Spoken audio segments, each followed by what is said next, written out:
Future సిటీలో land కొనాలని ఆలోచిస్తున్నారా? అయితే వెంటనే మాకు కాల్ చేసి పూర్తి వివరాలు తెలుసుకోండి. నమస్కారం. కార్తీక పురాణం 7వ రోజు పారాయణలోకి వచ్చాం. వశిష్ఠ మహాముని జనక రాజర్షికి చెప్తున్నారు, కార్తీక మహాత్మ్యాన్ని ఇంకా చెప్తాను వినమంటున్నారు. సావధానంగా వినమన్నారండి, అటెంటివ్గా వినమని. కార్తీక మాసమందు ఎవరు పద్మముల చేత పద్మముల వంటి నేత్రములు గల హరిని పూజించునో వాని ఇంట్లో పద్మములందు నివసించు లక్ష్మీదేవి నిత్య నివాసం చేయును. అంటే తామర పువ్వులు, కలువ పువ్వులు అలాంటివి ఏమైనా లభిస్తే వాటిని సంపాదించి వాటితోటి హరికి అర్చన చేస్తే గనక లక్ష్మీదేవి సుప్రీతురాలుగా అయ్యి మన దగ్గర నివసిస్తాడంటే ఐశ్వర్యం లభిస్తుందని చెప్తున్నారు. కార్తీక మాసమందు భక్తితో తులసి దళంతో కానీ జాజి పువ్వులతోటి కానీ హరిని పూజించేవాడు తిరిగి భూమి యందు పుట్టడు. మారేడు దళాలతోటి సర్వవ్యాపకుడైన శివుని పూజించిన వాడు భూమి యందు జన్మించడు. హరిని పూజించడము శివుని పూజించడం కూడా చెప్తున్నారండి. ఈ మాసమందు భక్తితో ఫలముల్ని దానం చేసే వాళ్ళకి యొక్క పాపాలు సూర్యోదయం కాగానే చీకట్లు ఎట్లా నశిస్తాయో ఆ విధంగా నశించిపోతాయట. అంటే కార్తీకంలో విశేషంగా లభించే పళ్ళు ఏంటండి, బాగా మనకి ఇప్పుడు విస్తారంగా కనపడతాయి. జామ పళ్ళు ఒకటి బాగా కనిపిస్తాయండి. తర్వాత ఈ బత్తాయిలు, ఆరెంజెస్, కమలాలు బాగా కనిపిస్తాయి. వాటినైనా దానం చేయొచ్చు, ఫలానాదేం లేదు. అరటిపళ్ళు ఇవ్వచ్చు, ఉపవాసం ఉన్న వాళ్ళకి 4 అరటిపళ్ళు ఇవ్వచ్చు, కొబ్బరి బొండాలు ఇవ్వచ్చు. అవన్నీ కూడా మంచి ఫలితాన్ని ఇస్తాయి. ఉసిరికాయలతో ఉసిరి చెట్టు కింద హరిని పూజించు వానిని యముడు కూడా చూడ్డానికి సమర్థుడు కాదు. కార్తీక మాసమందు తులసి దళాలతోటి సాలగ్రామార్చన చేయువాడు ధన్యుడగును.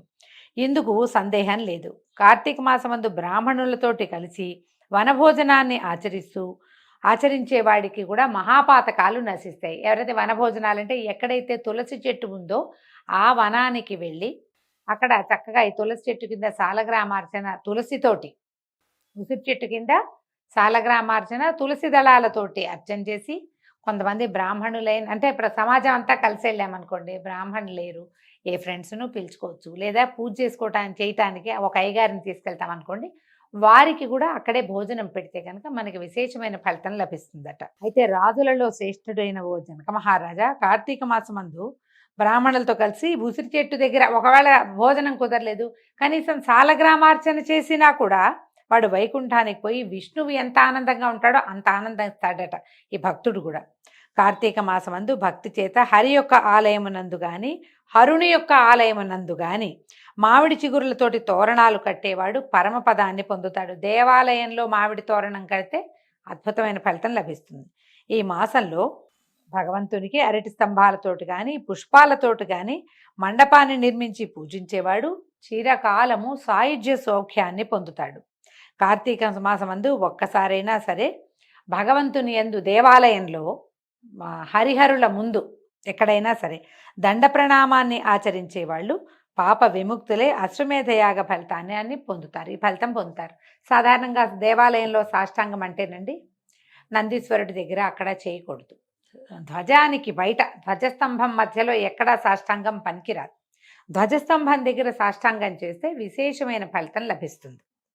అయితే ఈ కార్తీక మాసమందు హరిహరుల సన్నిధిలో జపము, హోమము, దేవతార్చన చేయువాళ్ళు తమ పితరులతో సహా సాయుధ్యాన్ని పొందుతారు. వాళ్ళ ముందు తరాల వాళ్ళు కూడా మోక్షాన్ని పొందుతారనమాట. కార్తీక మందు స్నానం చేసి తడిబట్టతో ఉన్న వానికి వస్త్రదానం చేసేవాడు 10,000 అశ్వమేధ యాగాలు చేసిన ఫలితాన్ని పొందుతాడు.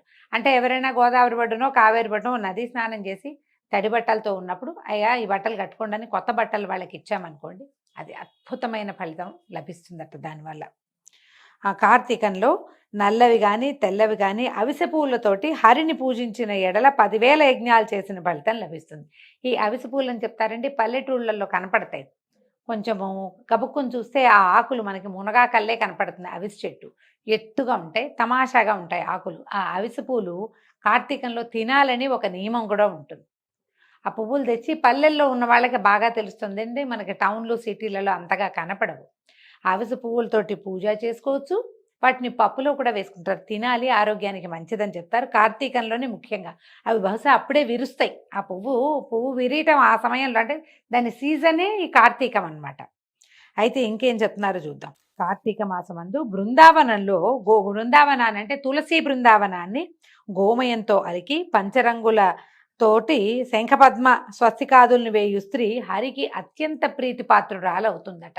అంటే తులసికోట చక్కగా అలికి తులసికోటకి అటు ఇటు శంఖం చక్రం వేస్తాము, పద్మాలు వేస్తాము, స్వస్తికలు అలంకరిస్తారు. తర్వాత సాధారణంగా పంచవర్ణాలు అని పురాణాల్లో కనపడుతుంది, కానీ మనం ఏం చేస్తామంటే ఈ జాజ్ అంటారు కదా, ఒక ఎర్రమట్టి దాంతో అలుకుతాము, దాని మీద తెల్లటి ముగ్గేస్తాము, కొంచెం పసుపు కుంకం పెడతాము, మొత్తం కలిపి 4 రంగులు కనిపిస్తాయి. 5వ రంగు పెద్దగా కనపడదు. పంచవర్ణాలతో ముగ్గులు చెయ్యం, ఏవో 1, 2, 3 వర్ణాలు మనవి, తెలుపు, ఎరుపు, పసుపు.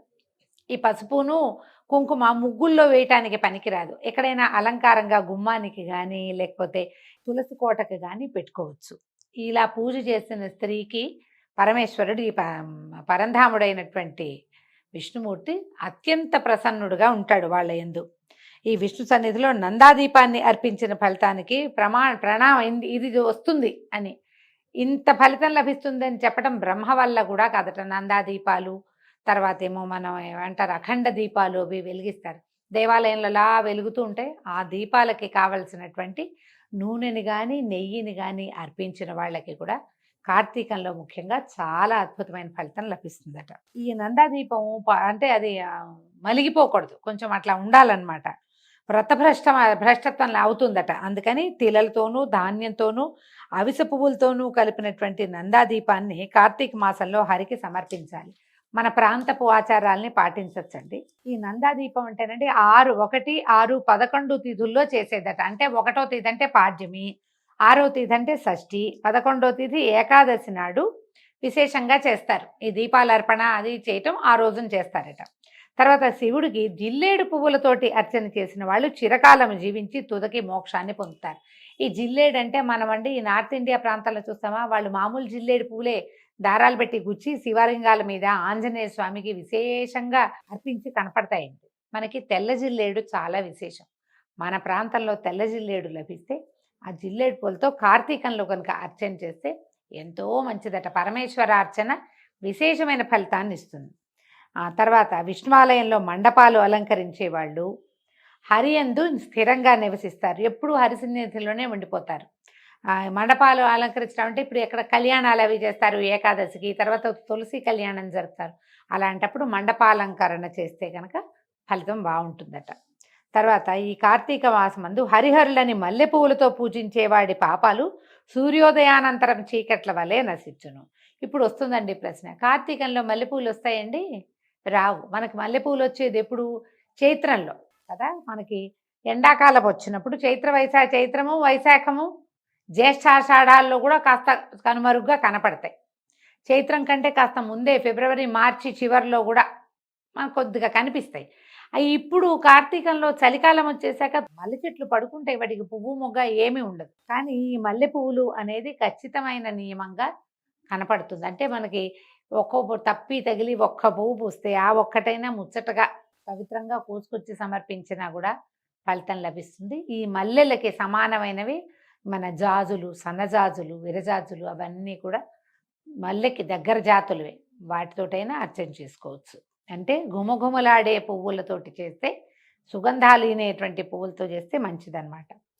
అయితే కార్తీకంలో తులసీ గంధంతో సాలగ్రామాన్ని పూజించే వాళ్ళు పాప విముక్తులై విష్ణులోకాల్లో పొందుతారు. విష్ణులోకానికంటే పరమేశ్వరుడికేమో బిల్వాలతోటి, విష్ణువుకేమో తులసితోటి విశేషంగా అర్చన మంచిది. గంధము కూడా ఈ పౌడర్ గంధం, డబ్బాలో గంధం కాకుండా గంధపు చెక్కని సాన మీద అరగదీసి, మళ్ళానండి సాన మీద నుంచి తీసి ఇట్లా భగవంతుడి మీద పెట్టకూడదు, మనం కూడా రాసుకోకూడదు.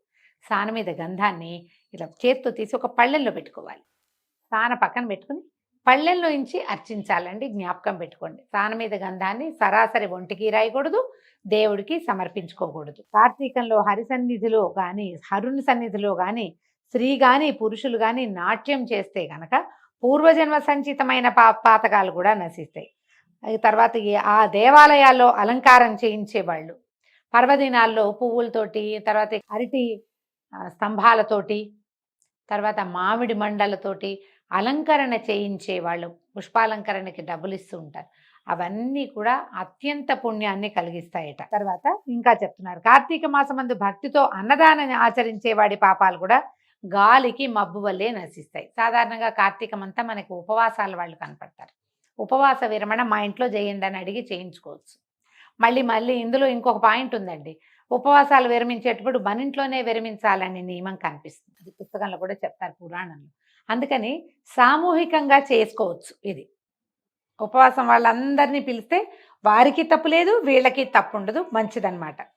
అయితే కార్తీకంలో ఇంకా ఏం చెప్తున్నారు? తిలదానము, మహానది స్నానము, బ్రహ్మపత్ర భోజనము, తర్వాత అన్నదానము, ఈ 4 నియమంగా చేయవలసిన ధర్మాలు. తిలదానము అంటే నేను నువ్వులు దానం చేస్తానంటే ఎవరు తీసుకోరు కదా అనిపిస్తుంది.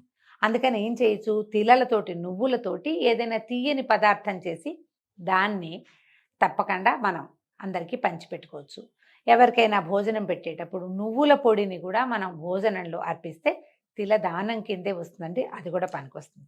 మహానది స్నానం అంటే ఇప్పుడు మన చెరువులోనో, దొరువులోనో, బావిలోనో, బావి దగ్గరో లేకపోతే ఏ బోర్వెల్ దగ్గరో స్నానం చేసినా మంచిదే. కనీసం ఈ నెలలో ఒక్కసారైనా ఏదైనా ఒక నదీ స్నానం చేసుకుంటే విశేషం. మనకి చుట్టుపక్కల నదులు ఎక్కడైనా ఉండొచ్చు, లేదా స్నానం చేయడానికే ప్రత్యేకంగా నదీ పరివాహక ప్రాంతానికి వెళ్ళి కూడా చేసి రావచ్చు. మంచి ఫలితం లభిస్తుంది. తర్వాత కార్తీకంలో స్నానము, దానము యథాశక్తి చేయని వాడు రకరకాల జన్మలు పొందుతాడు. అంటే ఇప్పుడు ఇది ఏమిటి? అందరూ చేస్తారా? కొంతమంది చెయ్యరు కదా ఇలా అనిపిస్తుంది. మనం తెలిసి చేసినా తెలియక చేసినా స్నానం స్నానమే, దానం దానమే. ఇంకా తెలిసి చేసే ఫలితం ఇంకా బాగుంటుందన్నమాట.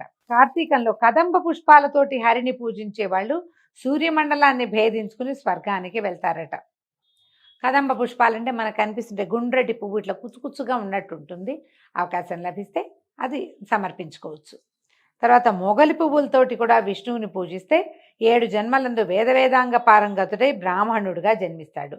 పద్మాలతో పూజించేవాడు ఎంతో కాలం సూర్యమండలంలోనే నివసిస్తాడు. ఇందులో కార్తీకంలో అవిసెపూల మాలని స్వయంగా ధరించి ఆ అవిసెపూల మాలికలతోటి హరిని పూజించేవాడు కూడా స్వర్గాధిపతి అవుతాడు. స్త్రీలు మాలల చేత కానీ తులసి దళముల చేత కానీ హరిని పూజించిన ఎడల పాప వినిర్ముక్తులై వైకుంఠానికి వెళ్తారు. ఇదంతా హరిని గురించి ఎక్కువ చెప్పారండి.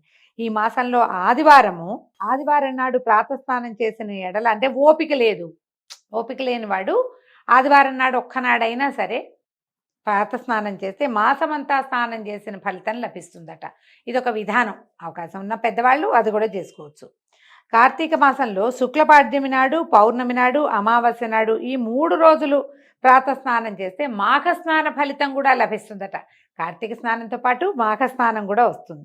శక్తి లేకపోతే గనక ఏం లేదు, ఈ స్నానానికి ఒకరోజు ఆదివారము చేయలేము, ఈ పాడ్యమి, పౌర్ణమి, అమావాస్య నాడు చేయలేము. అశక్తులు పాపం పొద్దున్నే స్నానం చేయలేరు, చన్నీళ్ళు అసలు పోసుకోలేరు. ఏం పర్వాలేదు, ప్రతిరోజు నియమం తప్పకుండా కార్తీక పురాణం విన్నా కూడా ఇదే ఫలితం లభిస్తుంది. అంటే శక్తుండి స్నానం చేయకపోతే ఈ 100 జన్మలు కుక్కగా పుడతావు, పందిగా పుడతావు, చెండాలుడిగా పుడతావు బోళ్ళు చెప్పారండి. శక్తి లేని వాళ్ళు పురాణ శ్రవణం చేసినా సరే గంగాజలం చల్లుకోవటం, స్నానం చేసినప్పుడే హరగంగేని గంగా నదిని తలుచుకోవటం. అపవిత్ర పవిత్రోవా సర్వావస్థాంగతోపివా యస్మరేత్ పుండరీకాక్షం సబాఖ్యాభ్యంతర శుచి. ఈ శ్లోకం చెప్పుకుని కాసిన నీళ్ళు చల్లుకుని ఏదో చేతనైనంత దేవతార్చనో, అర్చన కాకపోతే నమస్కారమో, ఏదైనా స్తోత్రమో ఏదో ఒకటి చెప్పుకుని ఇది కార్తీక మాసం పురాణం విందాం అని కాస్త ఇప్పుడు మనకు అవకాశం ఉంది కాబట్టి ఎక్కడికో గుళ్ళోకి వెళ్ళి గోపురానికి వెళ్ళి వినవలసిన పని లేదు. అరచేతిలో ఉంది మన స్వర్గం. ఓపెన్ చేసుకుని ఫోన్ ఓపెన్ చేసి ఒక మాట నొక్కేమంటే చక్కగా కార్తీక పురాణ శ్రవణం లభిస్తుంది.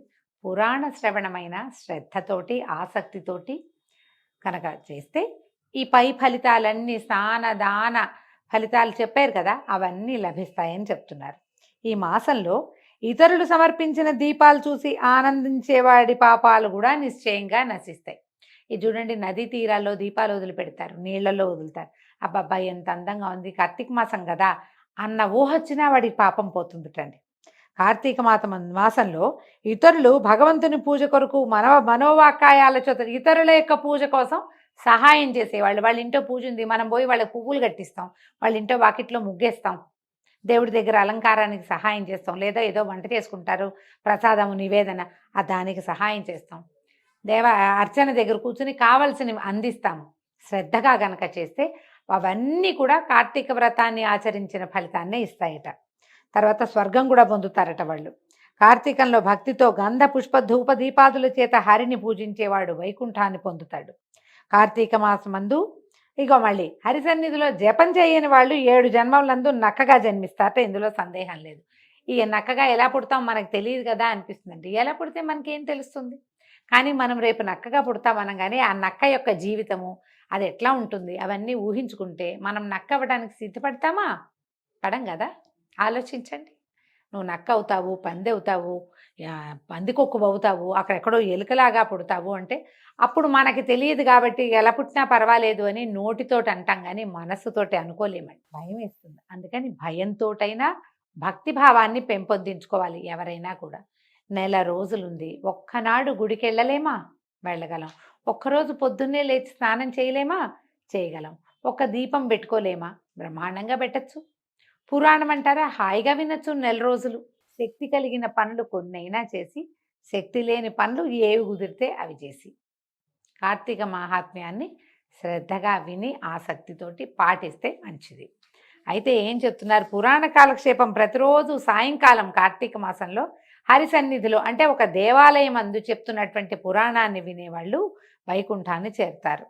తర్వాత సాయంకాలము దేవాలయాలకు వెళ్ళినప్పుడు ఏదైనా స్తోత్రపారాయణ చేసుకోవాలట. స్తోత్రం పఠించి దీపం పెట్టుకుని దేవాలయంలో దర్శనం చేసి తీర్థము ప్రసాదము స్వీకరించి శఠారి లభిస్తే శఠారి కూడా తీసుకుని కాసేపు కూర్చుని కృష్ణారామాని 4 మంచి మాటలు ఆడుకుని ఇతరులతో సంభాషణలకి దిగకుండా శ్రద్ధగా కార్తీకంలో దేవాలయ దర్శనం చేసిన వాళ్ళకి లభించే పుణ్యం అంతా ఇంత కాదు, ఎంత కుదిరితే అంతని మనం సొంతం చేసుకుందాం అని ఈ రకంగా 7వ నాటి అధ్యాయాన్ని పూర్తి చేశామండి.